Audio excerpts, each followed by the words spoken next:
Di antara nikmat yang sering kita nggak sadari itu adalah nikmat Allah menyelamatkan kita dari banyak kerugian. Kalau keuntungan kan kita tahu nih, karena wujud kan. Tapi kalau kerugian, kita seringnya nggak tahu karena tidak berwujud. Kalau berwujud, rugi. Kalau dihindarkan dari kerugian, pasti nggak akan ada wujudnya. Misalnya dihindarkan dari jatuh, berarti kan nggak ada lecetnya ya. Kalau lecet berarti jatuh. Kalau nggak lecet berarti nggak jadi jatuh. Nah ini berarti kan tidak berwujud. Karena nggak berwujud, seringnya kita nggak sadar kalau itu nikmat dari Allah. Tapi kita harus belajar yakin itu sering terjadi dalam hidup kita. Baik itu lecet fisik ataupun lecet hati. Berat. Karena kalau udah kerasa di hati kita kan berarti ada masalah nih. Kadang-kadang Allah menyelamatkan kita dari kekecewaan, dari marah, dari sakit hatinya. Itu kan tidak ada wujudnya karena kita diselamatkan. Tapi yakin bahwa sesungguhnya itu juga nikmat dari Allah. Makanya harus tetap bersyukur walaupun kita kadang gak bisa menghitung nikmat Allah. Karena emang gak mungkin menghitung nikmat Allah. Wa in ta'uddu ni'matallah. Gak mungkin kita bisa menghitung nikmat Allah. Gampangnya misalnya coba aja, ada nggak kita yang bisa ngitung jumlah tetes air hujan ketika turun hujan? Itu baru satu nikmat ya, hujan doang nih. Bisa nggak ngitung berapa tetes air hujan yang jatuh ketika kita lagi musim hujan? Atau sekali hujan aja nih, setengah jam berapa tetes? Nggak ada yang bisa ngitung. Itu aja nggak sanggup, apalagi nikmat-nikmat yang lebih besar. Nah, jadi tetap walaupun kita nggak sadar nikmat Allah apa, tapi kita pakainya bukan cuma dengan logika. Hidup saya kayaknya gini-gini aja logikanya nih. Tapi kalau kita beriman, sebetulnya nggak gini-gini aja. Hidup kita tuh harusnya lebih parah dari ini nih. Hidup kita tuh harusnya banyak masalah. Cuman sebagian besar masalah udah Allah hindarkan. Udah Allah selamatkan kita dari masalah-masalah itu. Cuman dikasih sebagian kecil sebagai pengingat buat kita. Kadang-kadang kalau nggak dikasih masalah sama sekali kita suka jauh dari Allah.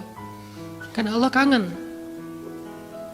Di antara hadis kangennya Allah kepada kita tuh, Allah kalau kangen kepada hambanya dikasih ujian. Hamba yang kayak gimana? Hamba yang kalau nggak dikasih ujian nggak deket sama Allah. Sehingga kalau Allah kangen sama kita, yang nggak deket sama Allah nih suka lupa sama Allah, Allah kasih kita ujian. Tapi ujian yang dikasih juga ujian yang insya Allah masih ketahan sama kita. Karena Allah gak mau ngasih kita ujian yang mencelakai kita. Kalau itu terjadi namanya bukan ujian, tapi namanya azab. Dan insya Allah orang beriman gak dapat itu. Yang dapat kayak gitu tuh kelasnya udah kelas Firaun, Haman, Korun, Namrud ya. Abu Jahal, Abu Lahab itu kayak gitu tuh. Tapi kalau kelas orang muslim yang udah beriman cuman gak soleh-soleh amat, insya Allah yang dikasih bukan azab, yang dikasih adalah ujian. Kenapa? Allah kangen dengerin curhat kita di sepertiga malam. Allah kangen ngeliatin kita menangis dan manja kepada Allah. Allah kangen kita bangun tengah malam atau sepertiga malam berdoa kepada Allah. Allah kangen kita berdiri dan sujud dengan waktu yang lama. Kadang-kadang sujudnya setengah jam, saking lagi berserah diri kepada Allah. Allah kangen, makanya dikasih ujian dikit. Tapi ujian yang dikasih ke kita tuh sedikit dibandingkan yang Allah hindarkan dari kita. Tapi mana buktinya dihindarkan? Kalau ada buktinya namanya nggak dihindarkan. Kalau sudah wujud namanya kena. Kalau nggak kena pasti nggak ada wujudnya. Terus gimana kita tahu? Kita mungkin nggak tahu, tapi kita bisa meyakininya, iman. Makanya yang dipakai bukan hanya logika, tapi juga iman. Karena Allah Subhanahu wa taala menyelamatkan kita siang dan malam. Kulla yaumin huwa fi sya'n. Itu ayatnya. Kulla yaumin huwa fi sya'n. Setiap hari Allah sibuk menyelamatkan kita. Salah satu tafsir dari kalimat fi sya'nin adalah Allah sibuk menyelamatkan kita. Setiap hari kulla yaum. Sibuk menyelamatkan fulan-fulan, sebanyak jumlah manusia, sebanyak itulah yang Allah selamatkan. Bukan cuma mukmin, bahkan orang kafir juga kadang Allah selamatkan. Cuma di dunia, kalau di akhirat beda lagi ceritanya. Kalau di dunia, rahmat Allah semuanya dikasih. Baik kepada mukmin ataupun kepada yang tidak mukmin, dikasih rahmat Allah di dunia, tapi di akhirat hanya berlaku bagi orang-orang yang beriman. Kenapa orang yang tidak beriman kok dikasih rahmat Allah di dunia? Karena di sisi Allah dunia itu kecil, gak terlalu berharga, makanya dikasih semuanya. Akhirat itu berharga, makanya dikasih buat yang Allah sayangi, yang Allah pilih doang, yaitu orang yang beriman. Jadi jangan sampai kita berpikir Allah tuh kayaknya gak fair, kok orang gak beriman dikasih rahmat di dunia? Karena dunia itu gak terlalu berharga di sisi Allah. Seandainya dunia itu ada harganya walaupun sebelah sayap nyamuk, gitu kan hadisnya, gak akan Allah kasih itu dunia kecuali kepada orang beriman. Tapi berhubung lebih ringan daripada sebelah sayap nyamuk, dikasih kepada semuanya. Ibaratnya kalau kita ngasih kayak ngasih lagi jalan gitu ya, naik angkot misalnya, naik angkot terus sama istri nih naik angkot berdua, terus pas turun angkot harga angkotnya tuh misalnya 3.000, udahlah kasih aja 5.000.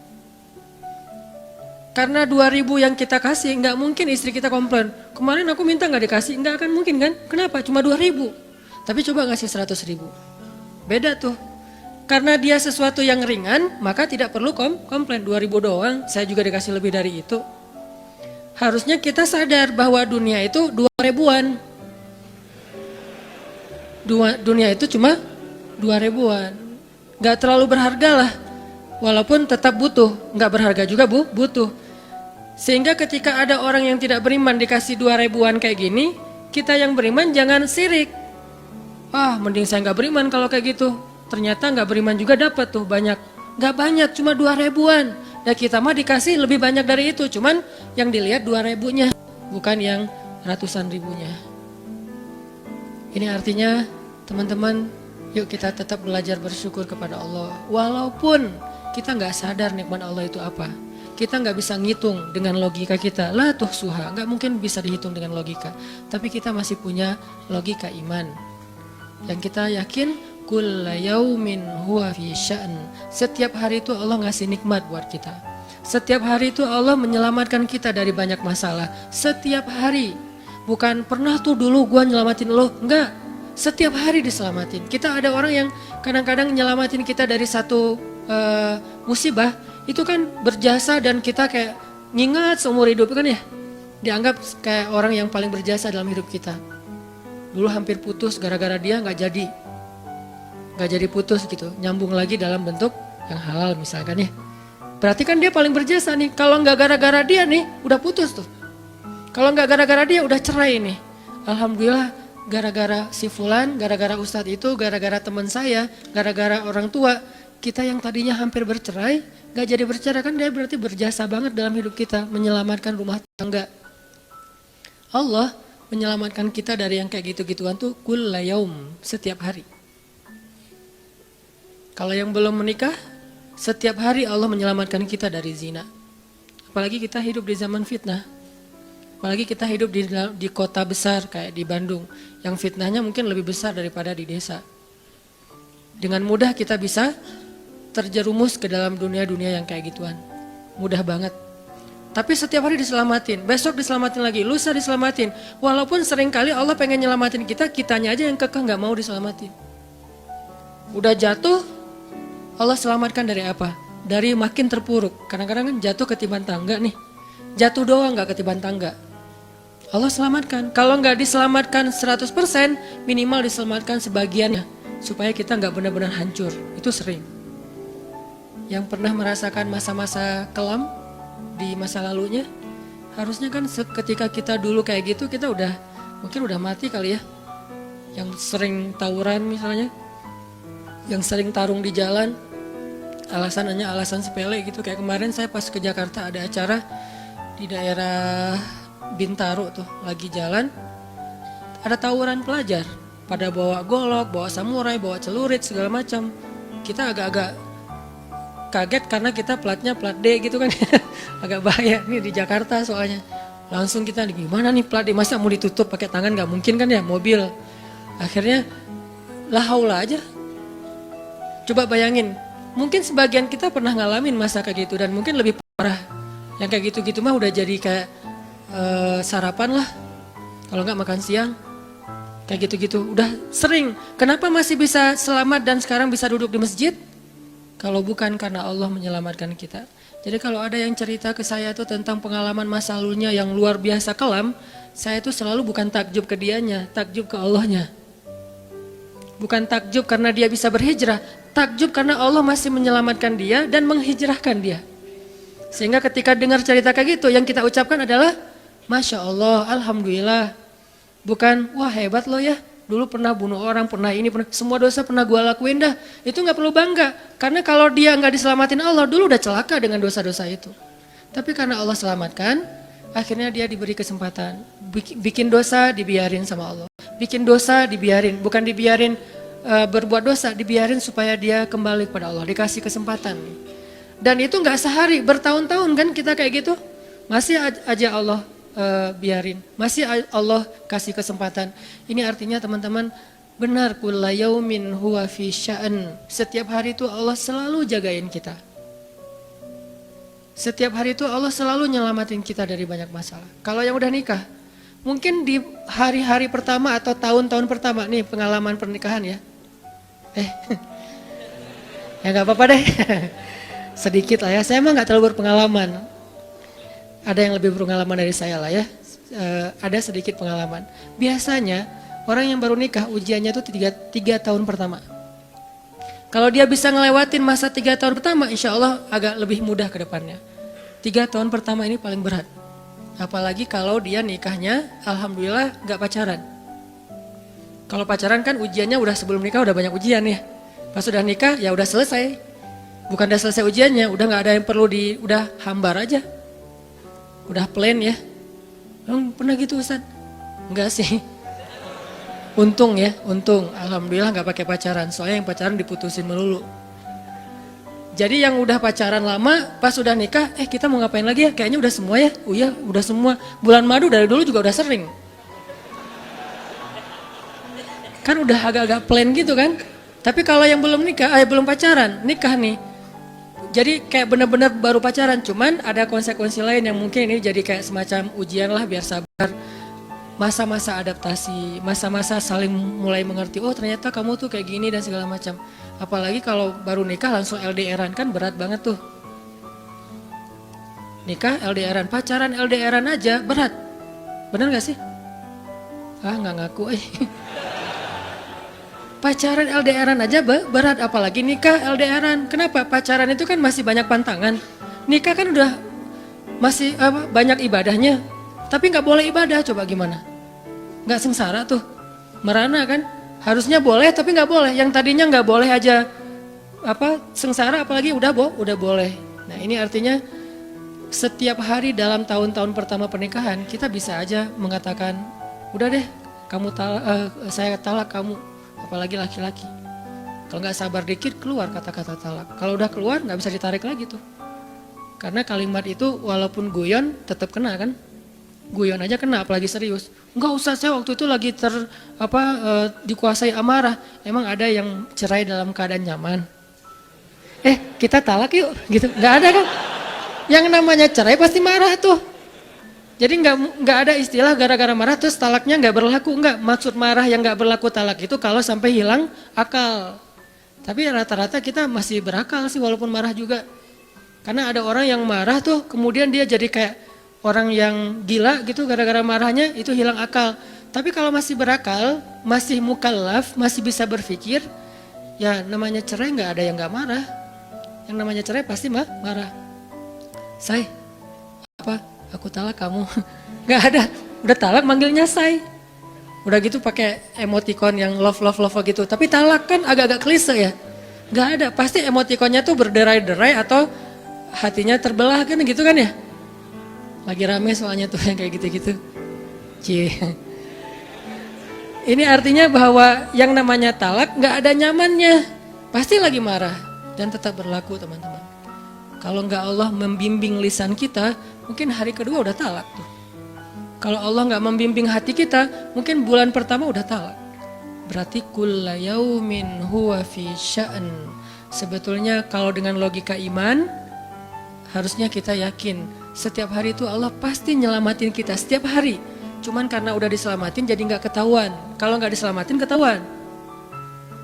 Tadi mau jatuh di jalan nih, naik motor nih, mau keserempet harusnya jatuh, tapi nggak jadi keserempet. Atau keserempet dikit nggak jatuh, kan kita suka lupa kalau kayak gitu kan ya. Kalau udah jatuh baru ingat. Kan saya tadi udah baca bismillah, kenapa masih jatuh? Gitu kan? Tapi kalau nggak jatuh, kita lupa bahwa ternyata perjalanan kita itu dilindungi oleh Allah sehingga kalau udah sampai bilang alhamdulillah. Jadi banyak yang kita nggak bisa ngitung karena memang tidak terjadi. Kenapa nggak terjadi? Allah yang menyelamatkan kita. Kulla yaumin huwa fi sya'an. Sehingga tetap walaupun mungkin kita nggak ngerasain, bilang aja alhamdulillah, alhamdulillah setiap hari aja gitu. Karena nggak ada ruginya juga kita ngomongin alhamdulillah. Satu-satunya kata atau nama yang nggak rugi disebut cuma nama Allah. Dan satu-satunya nama yang rugi kalau disebut nama mantan. Itu nggak enak banget nyebutnya. Kadang-kadang lagi ngobrol sama teman atau lagi kenalan di dalam kampus nih ya, atau kelas anak baru ceritanya. Kan kenalan nih, dipanggil nama sama guru satu-satu. Pas ada satu nama misalnya namanya siapa gitu kan ya. Kita sendiri yang pas nama itu disebut langsung meriang. Lah kamu kenapa? Itu nama mantan saya bu. Kan suka gitu ya. Sampai ada nama jalan bisa buat dia kegeeran sendiri. Saya pernah di Masjidil Haram ada salah satu nama gate. Nama gate tuh, bukan gate Masjidil Haram ya. Kalau gate Masjidil Haram semuanya nama cowok. Kan gak mungkin saya punya mantan cowok kan. Salah satu gate di hotel lah. Itu namanya tuh nama, pokoknya gak usah disebut, ketahuan ntar. Di stalking lagi ya. Ada salah satu gate di hotel besar kayak Zamzam Tower gitu. Gate-nya tuh namanya nama seseorang. Pas ngeliat tuh, gitu doang. Coba bayangin, nama aja bisa bikin kita calangap. Nama, coba. Jadi satu-satunya nama yang kalau disebut itu bikin kita nggak nyaman, itu nama muatan. Dan satu-satunya nama yang kalau disebut bikin kita dapat kebaikan, cuma nama Allah Subhanahu Wa Taala. Setelah itu baru nama Muhammad SAW. Makanya nggak ada ruginya lah bilang Bismillah, Innalillah, Astagfirullah, Masya Allah, Subhanallah dan segala macam yang ada kata Allahnya. Sehingga Nabi bilang segala sesuatu yang di dalamnya ada nama Allah maka diberkahi. Dan segala sesuatu yang di dalamnya tidak ada nama Allah maka tercabutlah kebaikannya. Jadi nggak ada rugi. Sehingga sampai nama orang aja yang paling baik itu adalah Abdullah sama Abdurrahman. Walaupun manggilnya Dul, El, tapi tetap namanya bagus nih, Abdullah, Abdurrahman. Kepanjangan prolognya. Tapi ada hubungannya. Allah itu kalau kangen sama kita, Allah kasih kita ujian. Makanya jangan bikin Allah ngasih kita ujian kalau kangen, tapi ngasih kita nikmat. Kenapa Allah kasih kita nikmat? Soalnya kita udah biasa, nggak perlu diuji juga, udah tetap setiap malam tuh curhat sama Allah. Bukan pas lagi banyak masalah doang baru curhat. Kalau pas banyak masalah doang baru curhat, berarti pas kita lagi normal, kita lama tuh nggak ketemu Allah, nggak pernah miss call Allah, nggak pernah japri Allah, nggak pernah curhat ke Allah, nggak pernah DM. Kan Allah kangen nih. Kemana ya dia? Kok nggak pernah DM saya? Kok nggak pernah miss call saya? Kok nggak pernah japri ke saya? Padahal online-nya sering loh. Tapi kok nggak pernah ke saya? Nih online-nya masih apa nih? Kan Allah suka gitu sama hambanya. Walaupun dengan analogi sosmed ya. Tapi Allah tuh perhatian banget sama kita. Allah nungguin kita datang. Setelah sekian lama kita cuek sama Allah, tiba-tiba kita baru niat mau datang. Duh, udah lama juga ya saya belum japri ke Allah. Baru gitu doang, belum diketik nih, belum typing. Baru niat doang nih, Allah udah bahagia coba. Allah kok baik banget ya sama kita ya. Seolah-olah Allah butuh kita, padahal gak sama sekali loh. Ghaniyun anil alamin. Allah tuh gak butuh kepada siapapun di antara hambanya, gak butuh sama sekali. Tapi kayak seolah-olah Allah tuh yang butuh banget sama kita. Saking baiknya Allah. Allah itu raufun, rahimun, karimun, jawadun, apalagi latifun. Nah latifun Allah tuh. Sangat pengen dekat sama hambanya, itu Allah. Udah lama pergi nih. Sibuk dengan semua orang dijapri, semua orang dia chat sampai tengah malam chat sama orang lain. Tapi Allah gak pernah dijapri, Allah tungguin. Kalau manusia mungkin kita bisa nyebutnya kayak kesepian gitu. Tapi Allah kan gak mungkin kesepian, tetap aja Allah nungguin seperti orang yang kesepian. Saking kangennya sama kita coba. Begitu kita ada masalah datang ke Allah, Allah gak bilang, Giliran sekarang aja lo datang. Enggak kayak gitu Allah. Langsung Allah dekap. Langsung Allah, ada apa hambaku? Hal min haja, apakah kamu butuh sesuatu? Hal min taib, apakah kamu mau diterima taubatnya? Hal min mustaghfir, apakah kamu mohon minta ampun? Allah tanya kepada kita setiap malam, dicuekin lagi. Datang Allah ke langit dunia. Harusnya kan Allah suruh aja malaikat kasih tahu ke dia supaya berdoa. Enggak, Allah yang langsung turun. Ibaratnya Allah yang ngejapri kita. Enggak dirit juga. Setiap malam japri, setiap malam enggak dirit. Padahal online-nya, lasinnya tuh setiap jam bahkan setiap menit dia online terus. Tapi yang Allahnya enggak dirit, ketimpa lagi tuh. Marahkah Allah? Enggak. Kalau Allah marah, pasti kita udah celaka dari dulu juga. Karena kalau Allah udah marah, maka perhatikanlah kaum-kaum sebelum kalian, kata Allah. Perhatikanlah kaum-kaum sebelum kalian, Ad, Samud, atau tokoh-tokoh sebelum kalian, Firaun, Haman, Namrud, dan seterusnya. Perhatikan kalau Allah udah marah nih.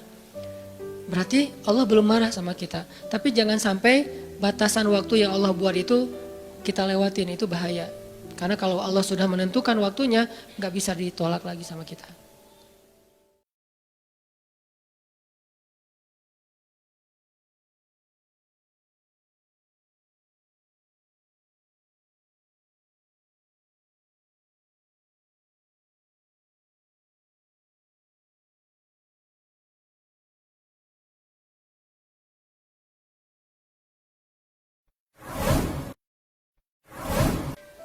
Di antara nikmat yang sering kita nggak sadari itu adalah nikmat Allah menyelamatkan kita dari banyak kerugian. Kalau keuntungan kan kita tahu nih, karena wujud kan. Tapi kalau kerugian, kita seringnya nggak tahu karena tidak berwujud. Kalau berwujud, rugi. Kalau dihindarkan dari kerugian, pasti nggak akan ada wujudnya. Misalnya dihindarkan dari jatuh, berarti kan nggak ada lecetnya ya. Kalau lecet berarti jatuh. Kalau nggak lecet berarti nggak jadi jatuh. Nah ini berarti kan tidak berwujud. Karena nggak berwujud.